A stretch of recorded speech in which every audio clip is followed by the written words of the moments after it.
અમદાવાદથી ભરૂચ આવી રહેલા 46 વર્ષીય આધેડને ધક્કો વાગતા તે ચાલુ ટ્રેનમાંથી નીચે પટકાતા તેમને સારવાર અર્થે સિવિલ હોસ્પિટલે ખસેડાયા હતા। વધુમાં પોલીસ સૂત્રો પાસેથી પ્રાપ્ત થતી માહિતી અનુસાર નર્મદા હોટલ પાસે આવેલ ગેરેજમાં કામ કરતા અને તુલસીધામમાં આવેલ રાધાકૃષ્ણ સોસાયટીમાં મકાન નંબર D65માં રહેતા 46 વર્ષીય જગદીશભાઈ જીવણભાઈ દલવાડી પોતાના મિત્રની દીકરીના લગ્નમાં રાજસ્થાન ગયા હતા, જે ભરૂચ પરત ફરી રહ્યા હતા। ભરૂચ સ્ટેશન નજીકના હોવાથી તેઓ દરવાજા પર ઉભા રહ્યા હતા। કર્ણાવતી એક્સપ્રેસ ભરૂચ સ્ટેશન પર પહોંચતાની સાથે જ તે ભોલાવ ફાટક પાસે જગદીશભાઈ ટ્રેનમાં રહેતી ભીડનો ધક્કો લાગતા તેઓ દરવાજાની બહાર નીચે પટકાયા હતા। ચાલુ ટ્રેનમાંથી નીચે પટકાતા શરીરે ગંભીર ઇજાઓ થતા 108 ઇમરજન્સી દ્વારા ભરૂચ સિવિલમાં સારવાર માટે ખસેડ્યા હતા, જ્યારે રેલવે પોલીસે ગુનો નોંધી કાયદેસરની કાર્યવાહી હાથ ધરી છે। શું નામ તમારું? જગદીશભાઈ। હા, શું બનાવ બનેલો?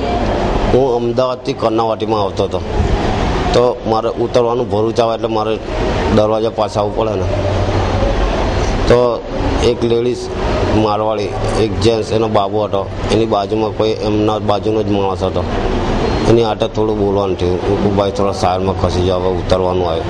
નંદીવાર બ્રિજ આવે ત્યાં સુધી તો ખસ્યા નહીં। મેં કહું ભાઈ હવે ધીરે ધીરે ખસી જાય।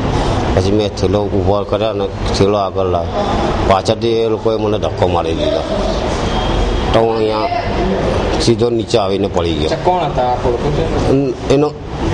એનો હું ઓળખું છું, મારી આંખો સમક્ષ। એ લેડીઝે મારી આટે બદતમીજી બી બહુ કરી વાતો, ને એનો ત્યાં આગળ કર્ણાવતીમાં જે બેસાડે છે ત્યાં આગળ એ લેડીઝનો, એ જેન્ટ્સનો ને એ લોકોનો વિડીયો ઉતારેલો છે કાયદેસર, તે ત્યાં એ રેલવે પોલીસ પાસે મળે। અવિસિયત એસલાન ન્યૂઝ ભરૂચ।